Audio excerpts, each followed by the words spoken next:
Voltamos. Eu o convido a dizer: declaração. O meu mundo interior cria o meu mundo exterior. E agora diga: eu tenho uma mente milionária. Eu tenho uma mente milionária. Qual é e como se formou o seu modelo de dinheiro? Nos programas de rádio e de televisão de que participo nos Estados Unidos, sou conhecido por fazer a seguinte afirmação: em 5 minutos posso prever o futuro financeiro que você terá pelo resto da sua vida. Princípio da riqueza. Em 5 minutos posso prever o futuro financeiro que você terá pelo resto da sua vida. Como? Numa rápida conversa com uma pessoa, consigo identificar aquilo que chamo de seu modelo de dinheiro e de sucesso. Todos nós temos um plano de dinheiro e de sucesso inscrito no subconsciente. É esse modelo que, mais do que todas as outras coisas combinadas, é o que determina o nosso futuro financeiro. E o que é o modelo de dinheiro?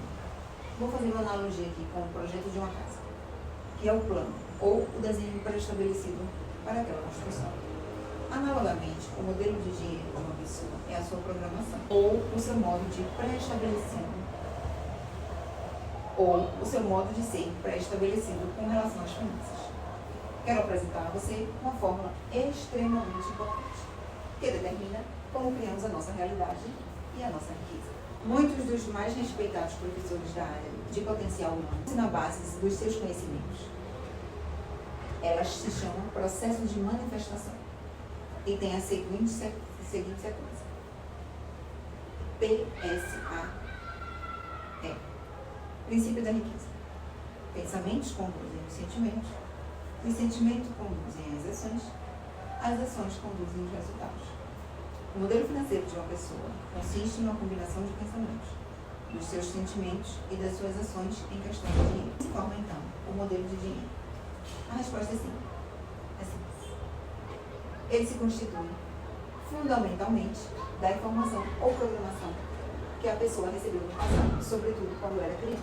Quais foram as fontes primárias dessa programação ou condicionamento? Para a maioria de nós, a lista inclui pais, irmãos, amigos, figuras de autoridade, professores, religiosos, mídia e cultura, para mencionar alguns elementos. Vejamos a cultura. Sabemos que algumas sociedades têm formas próprias de pensar sobre dinheiro e lidar com ele, enquanto outras fazem isso de modo diferente. Você acredita que a criança já sai do ventre da mãe com as atitudes formadas em relação ao dinheiro, ou que ela é ensinada a lidar com ele? Aceitou. Toda criança é ensinada a pensar e agir no que diz respeito às finanças. O mesmo vale para você, para mim e para todas as pessoas.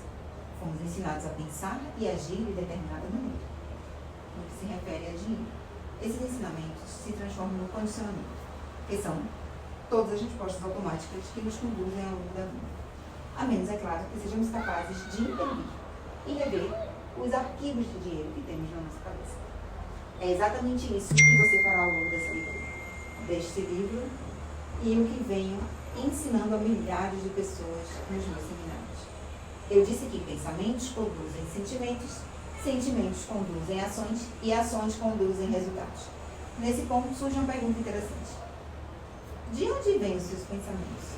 Por que você pensa de modo diferente das outras pessoas? Os seus pensamentos têm origem nos arquivos de informação que você guarda nos compartimentos de armazenagem da sua mente. Mas de onde é essa informação? Da sua programação passada. É verdade, o seu funcionamento determina todos os seus pensamentos, que surgem na sua mente. É por isso que você costuma ser chamado de mente condicionada. Para incluir esse entendimento, o processo de manifestação pode agora ser ajustado para a seguinte maneira: PPSA. A sua programação conduz os seus pensamentos, e os seus pensamentos conduzem os seus sentimentos, e os sentimentos conduzem as suas ações conduzem os seus resultados. Mudando a programação, você dá o primeiro e indispensável passo para modificar os resultados.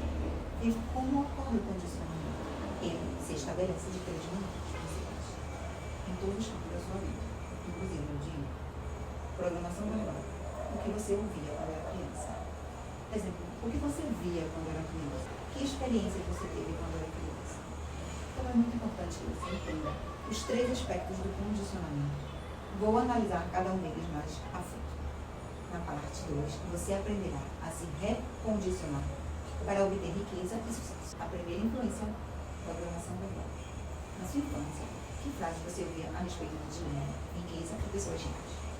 Provavelmente algo como: dinheiro é a fonte de todo mal, pouco para os dias ruins, os ricos são gananciosos, os ricos são criminosos, os ricos são desonestos. Você tem que dar duro para ganhar dinheiro. Não se pode ser rico e espiritualizado ao mesmo tempo. Dinheiro não nasce lá, dinheiro fala mais alto. Os ricos ficam cada vez mais ricos e os pobres cada vez mais pobres. Isso não é para o nosso bem. Nem todo mundo pode ser rico. Nunca se tem o bastante. E a infame frase: não temos dinheiro para isso.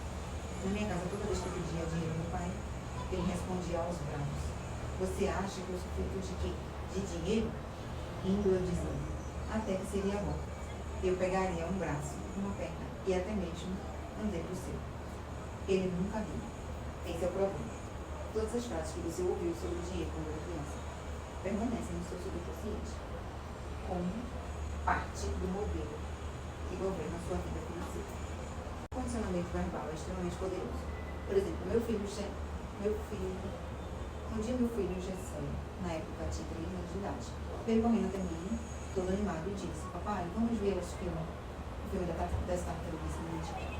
Eu passando aqui perto, juro que não fazia a maior ideia de como aquele pingo de gente já podia ser um craque em geografia. 2 horas depois eu obtive a resposta ao assistir o anúncio do filme na televisão. A chamada final dizia: em cartaz, no cinema perto de você. Tive outro exemplo da força do condicionamento verbal por meio de um participante do seminário intensivo de mente milionária. Stephen não tinha nenhum problema em ganhar dinheiro. A sua dificuldade era conservar. Na época em que se escreveu no programa, ele embolsava mais de $800 mil por ano, o mesmo resultado dos 9 anos anteriores. Apesar disso, ainda passava sufoco. Stephen dava sempre um jeito de gastar o dinheiro emprestado ou perder em novos investimentos. Fosse qual fosse a razão, o seu patrimônio ainda era igual a zero.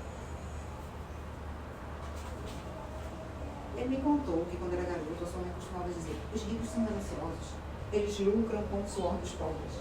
A gente deve ter o suficiente para viver. Mas do que isso é cobiça. Ricos são gananciosos, eles lucram com o suor dos pobres. A gente deve ter o suficiente para viver. Mas do que isso é cobiça. Ninguém precisa ser um Einstein para perceber o que se passava no subconsciente do Steve. Não era de admirar que ele andasse quebrado, pois fora verbalmente condicionado pela mãe a acreditar que os ricos eram gananciosos. Consequentemente, a sua mente ligava pessoas ricas à ambição desmedida, que é evidentemente má. Como ele não queria ser mau, o seu subconsciente lhe dizia que não podia ser rico. Stephen amava muito. É óbvio que, pelo sistema de crenças dela, ele não teria sua aprovação de que ficasse rico. Assim, a única coisa que podia fazer era se livrar de todo o dinheiro que recebesse. O estritamente necessário para o seu sustento. De outra forma, estaria sendo ganancioso. Você pode estar pensando que, entre possuir riqueza e ter a aprovação da mãe, ou de quem quer que seja, a maioria das pessoas escolheria sem nem pensar. A mente não funciona assim.